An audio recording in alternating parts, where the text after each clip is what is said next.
सरल सीधे व्यक्ति को संसार में कष्ट सहने पड़ते हैं, पर चालाक व्यक्ति संसार में सुख पाता है, सफल हो जाता है। सफल नहीं होता, ये गलत शब्द है।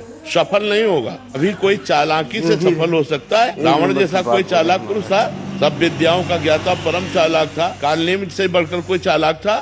पूरी संजीवनी बूटी जैसी ही द्रोणागिरी में हर औषधि को कर दिया और साधु बनकर बैठ गए। हनुमान जी ने मार डाला, राम जी ने रावण को मार डाला, रहा न को कुल रोवन यारा। चालाक पुरुष सफल कैसे हो सकता? नहीं, सीधा सरल पुरुष कष्ट पा सकता है, पर सफल सीधा और सरल सच्चाई पर चलने वाला हो। जैसे धर्मराज युधिष्ठिर बिल्कुल सीधे थे, यहाँ तक इतने सीधे थे कि युद्ध क्षेत्र में कल कौन सी रणनीति है वो जाके दुर्योधन सीधे पूछ लेता था। भ्राताश्री कल कौन सा चक्रव्यूह रचना है वो बता देते थे। इसीलिए भगवान दो बैठक करते थे, एक युधिष्ठिर के साथ और एक युधिष्ठिर से अलग। युधिष्ठिर के साथ जो बैठक की वो चक्रव्यूह रचना ही नहीं होगी, क्योंकि वो दुर्योधन को पता हो। इतने सरल थे कि वो आके पूछ लेते, वो पूरी बात बता देते थे। तो आप देखो विनाश किसका हुआ? चतुर चालाक, जिसके साथ शकुनी, दुशासन, कर्ण, दुर्योधन के साथ इतने चालाक, चालाकी की हद थे ये लोग। तो क्या ये लोग सफल हुए?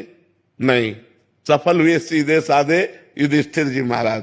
तो चालाक पुरुष तुम्हें सफल होते नजर आएगा, लेकिन सफल नहीं हो सकता। सीधा साधा पुरुष तुम्हें दुख भोगते नजर आएगा, लेकिन वो दुख भोगेगा नहीं, आगे चलकर वही विजय को प्राप्त होगा। थोड़ी यात्रा ऐसी है जिसमें संशय हो सकता है देखकर कि बेईमान, दुष्ट, चालाक, कपटी पुरुष उन्नति को प्राप्त हो रहा है और धर्मात्मा, ईमानदार दुख को प्राप्त हो रहा है। लेकिन परिणाम में जो सही चल रहा है उसका सही परिणाम होगा, और जो गलत चल रहा है उसका गलत परिणाम होगा पक्का। उसका पुण्य उसको साथ दे सकता है, लेकिन जो जीवन का परिणाम है वो ये पद नहीं है। मरोगे तो तुम्हारे साथ पद नहीं जाएगा, तुम्हारे साथ रुपया नहीं जाएगा, अच्छाई जाएगी, तुम्हारे सत्कर्म जाएंगे।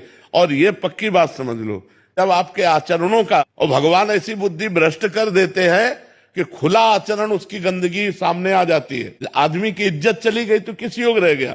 तो ये पक्का समझ लो, अच्छा पुरुष और धर्मात्मा पुरुष दुखी हो सकता है लेकिन हार नहीं सकता।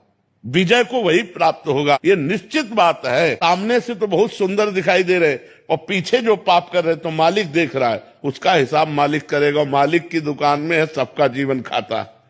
पाई भर का भी चूक नहीं होती हमारे मालिक से, एक एक बात का हिसाब होता है।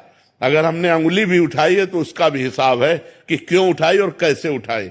परमात्मा सबको देख रहा है, इसलिए ये मत जानो कि कोई देख नहीं रहा है, हम अच्छाई कर रहे हैं, हमें बुराई पर बुराई मिलती चली जा रही, कोई हमारे देख नहीं। परमात्मा देख रहा है। और जो एक है कि मैं छल कपट बुराई से बढ़ रहा हूं, तो देख लेना तुम नष्ट हो जाओगे।